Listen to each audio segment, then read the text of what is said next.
Assalamualaikum warahmatullahi wabarakatuh.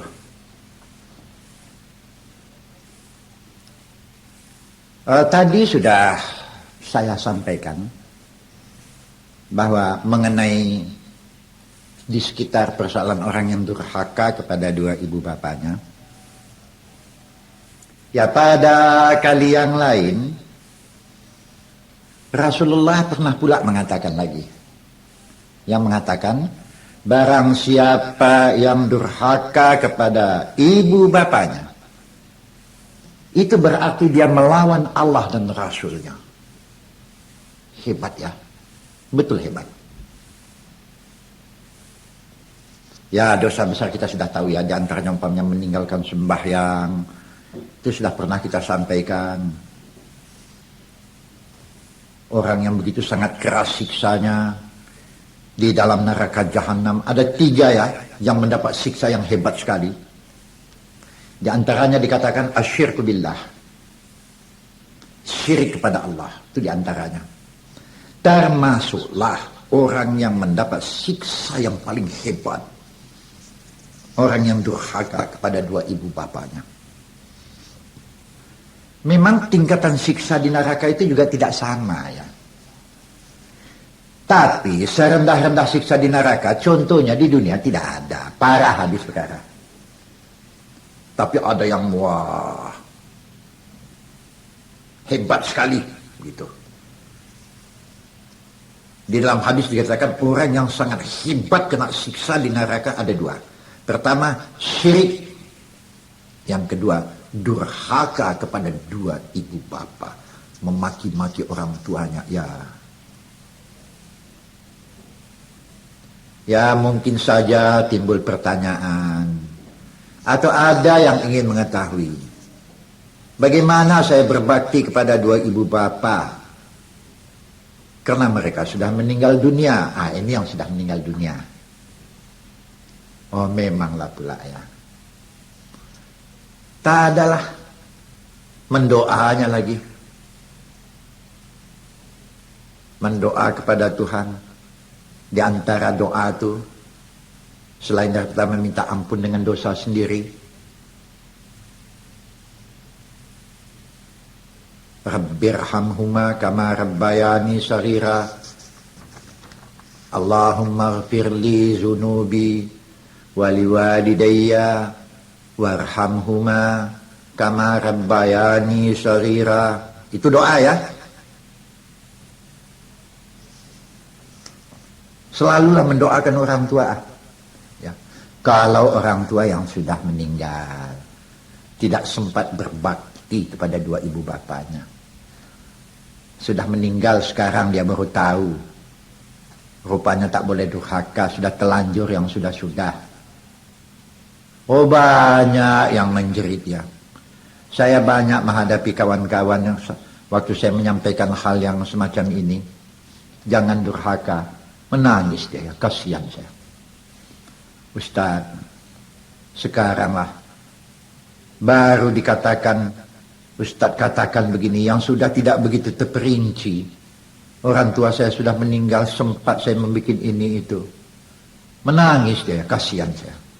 Apalah yang harus saya bikin lagi Ustaz? Ya mendoalah, kata saya.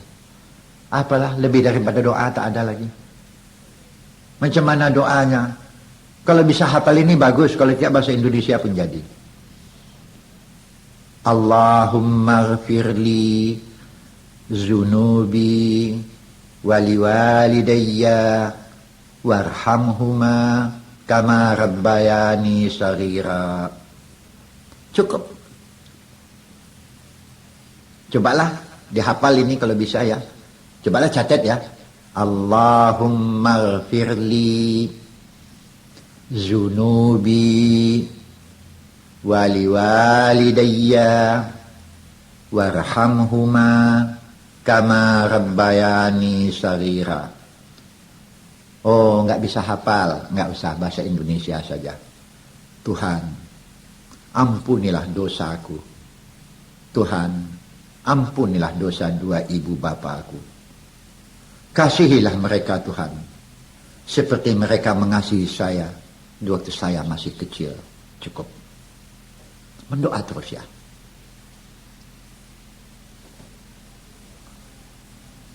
Ya umumnya manusia ya.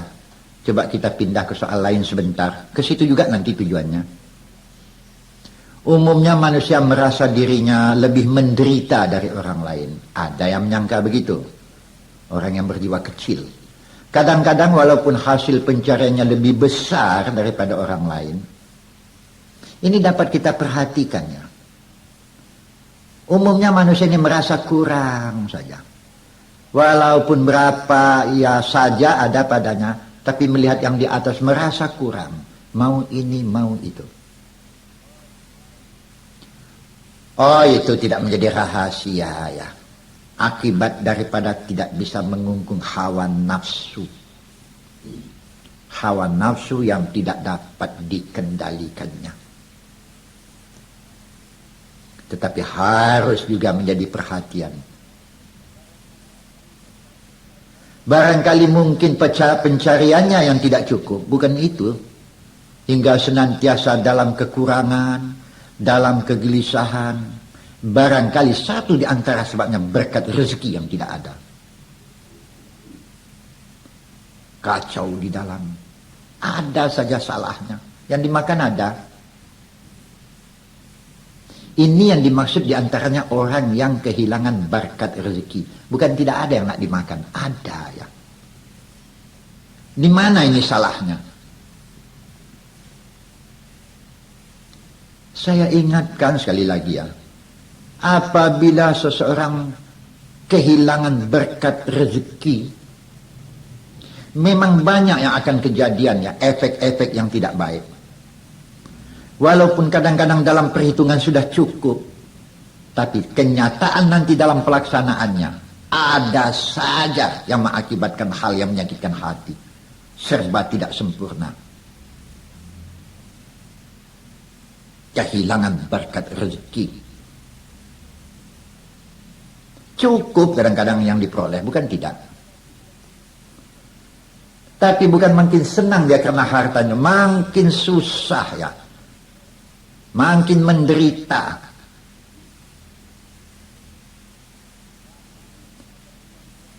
Banyak harta terbuang tak tentu saja.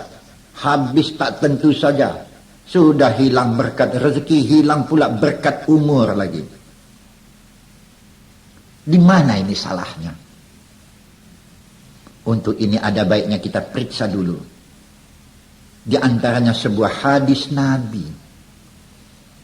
Barangkali yang menjadi salah satu sebab yang menyebabkan berkah daripada umur dan pencarian itu. Akibat daripada kurang memperhatikan. Apa yang dikatakan Nabi yang diriwayatkan oleh Dailami. Apa kata Nabi? Qala sallallahu alaihi wasallam. Iza tarakal abdu du'a lil walidain fa innahu yanqati'u anhu rizq. Yanqati' putus. Berkata Nabi, apabila seseorang meninggalkan doa untuk dua ibu bapanya, tidak mau mendoakan dua ibu bapanya, akibat daripada ini mereka akan kehilangan berkah rezeki, berkah umur juga. Wah, betul-betul ini barangkali kurang diperhatikan oleh orang hadis yang satu ini ya, yang mempunyai banyak sandaran kepada Al-Quran dan hadis Nabi yang lain. Kehilangan berkah umur, kehilangan berkah rezeki. Barangkali satu di antara efeknya ada mendoakan dua ibu bapa. Tidak di sini soalnya. Berbakti, oke, tapi termasuk juga mendoakan. Yang didoakan tidak banyak. Seperti doa yang saya baca tadi, hafal ini kalau bisa ya. Kalau tidak bahasa Indonesia pun jadi. Allahumma ghafirli zunubi wali walidayya warhamhuma kama rabbayani Sarira. Oh, tak bisa bahasa Arab, payah kali menghafal. Bahasa Indonesia pun jadi. Wahai Tuhanku, ampunilah dosa-dosaku. Dan Tuhan, ampunilah dosa dua ibu bapaku. Kasihilah mereka seperti Engkau mengasihi nabi-nabi Engkau, seperti Engkau mengasihi orang-orang yang taat. Kasihlah ibu bapa. Ibu bapaku seperti dia mengasihi aku di waktu kecil. Ampunkan semua dosanya. Ya kira-kira senada dengan inilah. Susunlah bahasanya bagaimana indahnya. Kira-kira supaya ibu kita mendapat berkah, supaya ibu kita mendapat keampunan, supaya ibu bapa kita ditempatkan Allah pada tempat yang terhormat. Oh banyak ya. Ada seorang sahabat saya datang kepada saya ya. Mengadukan bukan main, menderita kali dia. Saya tanya menderita bagaimana? Cobalah, ini dipegang salah, itu dipegang salah. Di mana salahnya ini? Saya agak susah juga memberikan jawab ya. Di manalah letak salahnya ini? Cuman waktu itu saya tanyakan, masih hidup dua ibu bapak lagi? Hidup di kampung. Sudah tua? Iya. Pernah mendatangi orang tua, menyantuni dia? Enggak. Barangkali di sini rahasianya. Saya bilangkan sama dia, cobalah berikhtiar, bawa orang tua, pelihara dia. Ibu bapak, ya dua ibu bapak masih ada, tapi sudah tua, sudah lemah. Coba bawa dia. Mau tak ada duit, tak ada begini, jangan bilang begitu. Kalau perlu menjual, dia cuma punya keretang, jual keretang ini gitu ya. Iya pula diikutnya lah. Betul ya. Tapi walaupun begitu sembahyang jangan ditinggalkan, kata saya. Hubungan dengan Allah tetap baik. Mendoa dua ibu bapak sudah baik. Tapi kalau sembahyang tidak juga, enggak beres juga ini. Oh iyalah pula. Barangkali kalau saya tak salah, 2 tahun sesudah itulah.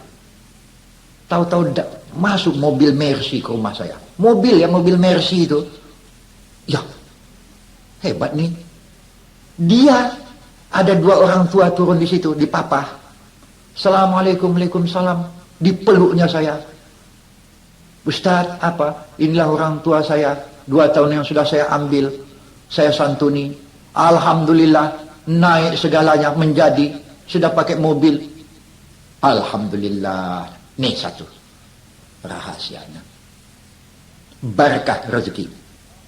Kemudian saya tambah lagi. Bawa orang tua ini ke Mekah. Tambah hebat nanti tuh. Betul. Sudah haji itu, anak beranak sudah haji ya. Ini berkah. Kalau orang tua masih hidup, kalau orang tua sudah mati, wah, doalah lagi. Lain daripada doa apalah. Oh, ada satu yang kepingin saya sampaikan ini. Ya. Pernah orang bertanya, meraung dia di muka Nabi. Ini waktu berada di padang Arafat. Waktu Nabi mengerjakan haji wada di padang Arafat. Waktu Nabi mengatakan, rupanya bukan terselip, apa bahasanya? Terbawa saja begitu kalimat Nabi, birrul walidain, segala ibadah, segala perbuatan, tinggi nilainya di sisi Tuhan. Dan akan lebih tinggi nilainya apabila di samping itu engkau berbakti kepada 2 ibu bapamu. Meraunglah seorang sahabat. Ya. Berasal dari orang Yahudi tadinya. Orang Yahudi Madinah. Kemudian dia masuk Islam. Ya. Masuk Islam. Kemudian ikut mengerjakan haji dengan Rasul. Haji wada. Bukan. Waktu dia mendengar macam ini. Meraung dia. Itu di Arafat ya.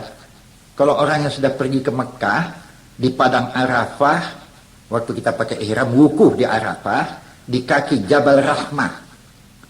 Di situ ini, Yahudi ini meraung menangis. Diperhatikan oleh sahabat. Kemudian sahabat bertanya, sudah agak reda sedikit, kenapa? Apalah yang harus saya bikin?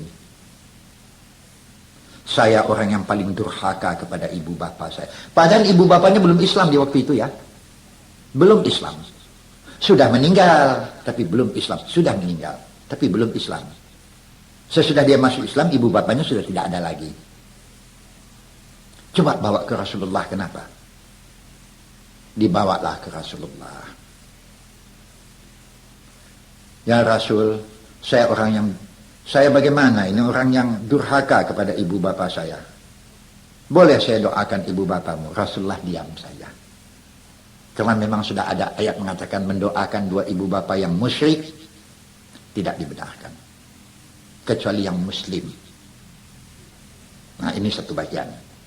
Tapi rupanya di samping itu ada juga orang muslim yang dua ibu bapanya masih hidup, ikut juga merawung di waktu itu. Jadi kalau kebetulan orang tua kita orang musyrik sudah meninggal, memang tidak boleh didoakan. Tapi walaupun begitu durhaka tidak boleh.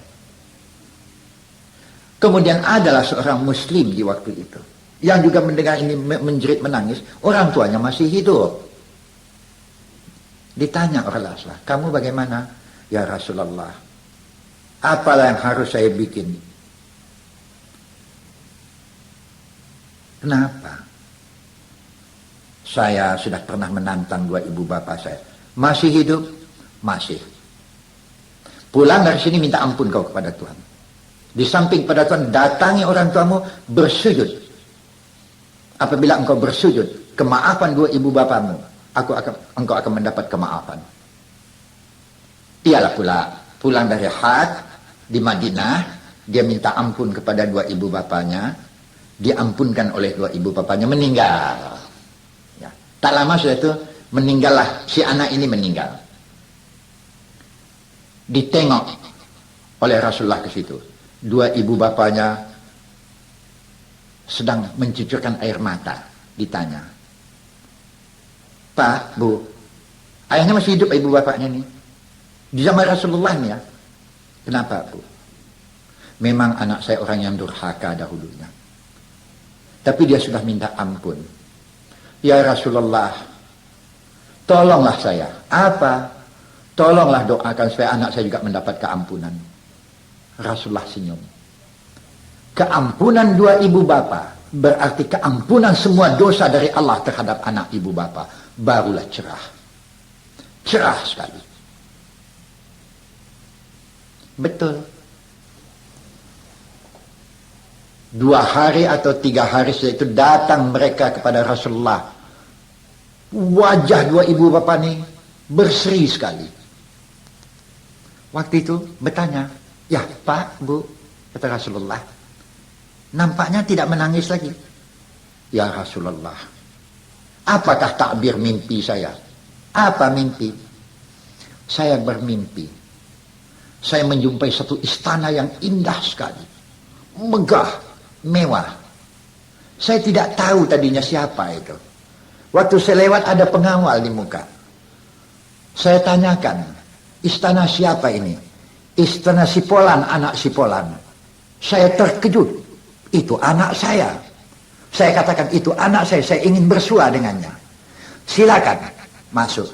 Jumpalah anak bersujud di muka saya, meminta ampun. Saya katakan, sudah saya ampunkan. Tapi ingin saya bertanya, nah, kau mendapat kemegahan yang macam ini, dianugerahi Allah, apa amal kau? Amal saya sedikit sekali, ya Bu. Tetapi ini diberi adalah karena doa daripada ibu dan ayah. Karena ayah dan ibu memaafkan saya. Tadinya saya betul-betul terjepit di dalam liang kubur. Kemudian setelah mendapat keampunan ibu dan ayah, saya mendapat istana yang begini indah. Wah, tuan-tuan. Saya waktu membaca riwayat ini, ya, kisah Salihin ini ya. Apa ada bukunya di tuan-tuan, saya tidak tahu. Ini buku dalam satu bahasa Arab yang dinamakan Kisah Salihin. Kisah daripada orang-orang yang saleh. Banyak contoh kisah yang akan saya sampaikan nanti ini ya. Tapi ini satu di antaranya. Wah, saya menangis saya membaca ini. Subhanallah. Apalagi teringat saya ibu bapa saya sudah meninggal. Yang seirama dengan saya ya. mendoakannya. Hadis Nabi mengatakan di padang Arafat juga, apabila ibu bapamu sudah meninggal, kemudian engkau bersujud, apalagi jauh di tengah malam, di mana engkau mendoakan kepada Allah, Tuhan ampunkan dua dosa ibu bapaku. Pada waktu itu Allah menyuruh malaikat kepada dua ibu bapa yang sudah meninggal, Fulan, dua orang tua anakmu mendoakan engkau supaya engkau mendapat keampunan. Doa anakmu sudah saya dengar, engkau sudah saya ampunkan. Waktu itulah dua ibu bapa mengatakan, Tuhan, kalau begitu Tuhan ampunkanlah pula dosa anakku. Kata Tuhan, iya. Tuhan. Aduh, macam manalah apa yang saya mau bilang lagi ini. Janganlah durhaka kepada dua ibu bapa, ya jangan. Walaupun ibu bapamu tidak termasuk orang yang saleh, walaupun ibu bapamu tidak termasuk orang alim, bukan ulama, orang biasa, tapi tidak syirik, jangan. Syirik pun jangan durhaka. Banyak efeknya untuk kamu di seberang kematian nanti. Terjepit di liang kubur sana, aduh. Tapi tidak begitu ya. Doa anak yang saleh terhadap ibu bapanya hebat ya. Tapi lebih hebat lagi doa dua ibu bapa terhadap anak kandungnya. Kalau sempat didoakan, Tuhan ampunkan dosa anakku, didengar oleh Tuhan, jangan bilang tidak. Selama tidak syirik ya. Kalau syirik, wah itu lainlah kajinya ya. Saya soal syirik belum pernah saya bicarakan barangkali ya. Nantilah saya bicarakan kapan-kapan. Ini soal dua ibu bapa saja dahulu. Ya, birrul walidain wa bil walidaini ihsana. Berbuat baik, berbakti kepada dua ibu bapa. Sedikit amalmu cukup untuk memasukkan engkau ke dalam surga selama dua ibu bapamu engkau senangi. Selama dua ibu bapamu berbakti engkau padanya, tidak engkau sakiti hatinya. Sedikit amalmu cukup. Tapi kalau bisa banyak amal, banyak berbakti, wah hebatlah. Memang ada yang menangis kepada saya karena orang tuanya sudah tidak ada. Ya sudahlah, apa boleh buatlah. Doa sajalah lagi. Tiap-tiap sudah sembahyang, tiap-tiap mendoa, masukkanlah dua ibu bapa terhadap doamu. Jangan tidak ya. Coba hafal ini ya. Kalau bisa dihafal, Allahumma firli zunubi wali walidayya warhamhuma kama rabbayani saghira. Apalagi kalau dengan cucuran air mata tuan-tuan mendoakan, Tuhan ampunkan dosaku, ampunkan dosa dua ibu bapaku, kasihi mereka seperti mereka mengasihi aku di waktu kecil. Dengan air mata pula ya. Oh, jadi ini sudah jadi. Engkau akan rasakan berkah umurmu, engkau akan rasakan berkah rezekimu, engkau akan rasakan ketenangan jiwamu. Allah akan turun tangan ya. Ridallah fi ridal walidain. Keredaan Allah bergantung kepada keredaan dua ibu bapa, walaupun amalmu sedikit. Wah, ada satu riwayat ya. Tapi riwayat ini panjang sekali. Saya maksud riwayat ini tidak sekarang ya. Itu khusus akan saya bicarakan nanti pada waktu yang tertentu. Tetapi sebagai penutup untuk ini, belum selesai, ada satu hadis Nabi yang akan saya sampaikan. Di situ dikatakan,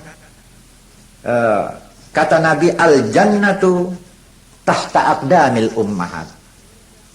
Surgamu di bawah telapak kaki ibumu. Aduh. Al-jannatu tahta aqdamil ummahat. Surgamu terletak di bawah telapak kaki ibumu. Wah, ini hadis. Orang yang dapat berjihad membela dua ibu bapanya, mati dalam keadaan macam itu, berbakti kepada ibunya, termasuk orang yang mati jihad fi sabilillah. Jelas Nabi mengatakan dari Abdullah, Sahih Bukhari ini, Sa'altu Rasulullah, aku bertanya kepada Rasulullah, kata Abdullah, ayyul a'mal ahabbu ilallah, apakah amalan yang paling tinggi nilainya kepada Allah?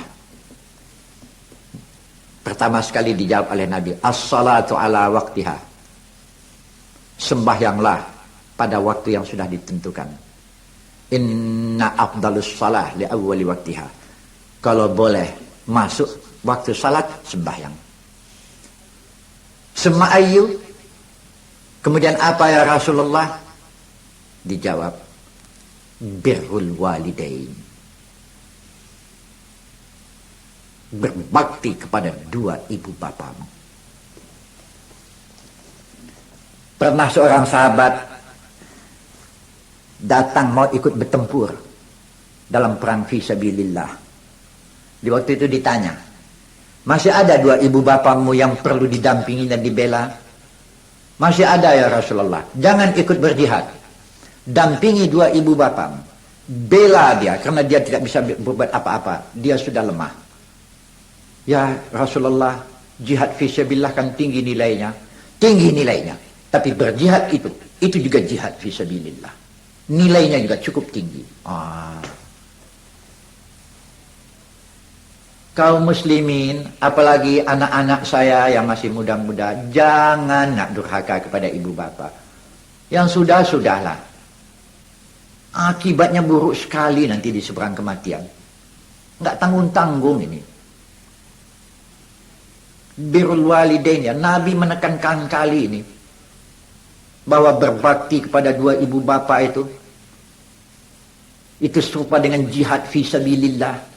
Bahkan tadi sahabat, di antaranya ada seorang laki-laki mohon ikut berjihad. Ditanya oleh Rasulullah, masih ada dua ibu bapamu? Ada. Masih kuat, sudah lemah? Bela dua ibu bapamu, jangan tinggalkan dia, karena engkau tinggalkan berarti membunuh dia. Ya, saya ingin mendapat pahala fisabilillah, itu juga akan engkau peroleh. Aduh, kadang-kadang jadi pikiran sama saya, ya, bagaimanalah mendidik anak-anak kita ya, supaya mereka tahu berbakti kepada dua ibu bapanya. Ini masuk jihad fisabilillah ini. Jangan melawan. Saya dapat memahami. Saya juga dapat mengerti ya. Kadang-kadang ada orang tua kita yang kolot. Kadang-kadang ada orang tua kita yang tidak punya pendidikan. Apa yang dikatakannya tidak sejalan dengan pikiran kita. Ya. Idfa billati hiya ahsan. Kalau perlu, boleh ditolak, bukan tidak. Selama kalau tidak bertentangan, kalau yang bertentangan dengan hukum Allah, itu lain lah ya. Itu pun tidak boleh ditolak dengan kasar itu. Wala tanharhuma, ya. Mengatakan, membentak gitu. Wa kullahuma ufin, jangan. Ya boleh ditolak kalau betul kita tidak sepaham, atau kebetulan apa yang disampaikannya itu tidak pantas, ya mungkin bodoh, buta huruf. Ada orang tua yang buta huruf gitu. Cara berpikirnya terlalu rendah, ya tidak sekolah umpamanya, kampungan. Tapi itu pun tidak boleh ditolak mentah-mentah. Oh, sudah insinyur awak sekarang ya? Sudah dokter sekarang? Sudah sarjana hukum ya? Kamu memperoleh itu kan dengan biaya orang tuamu. Oh, udah hebat ya? Ayah kolot, ortodok. Oh, jangan begitulah. Pimpin saja bagus-bagus. Idfa billati hiya ahsan. Ya, mudah-mudahan saja kaum muslimin yang mendengar ceramah saya ini dapat memahaminya dengan baik. Berbaktilah kepada dua ibu bapamu. Tuhan, ampunkan dua ibu bapa kami. Selalu ya. Ya, sampai di sini dahulu ya. Sampai kita ketemu lagi di lain waktu. Assalamualaikum warahmatullahi wabarakatuh.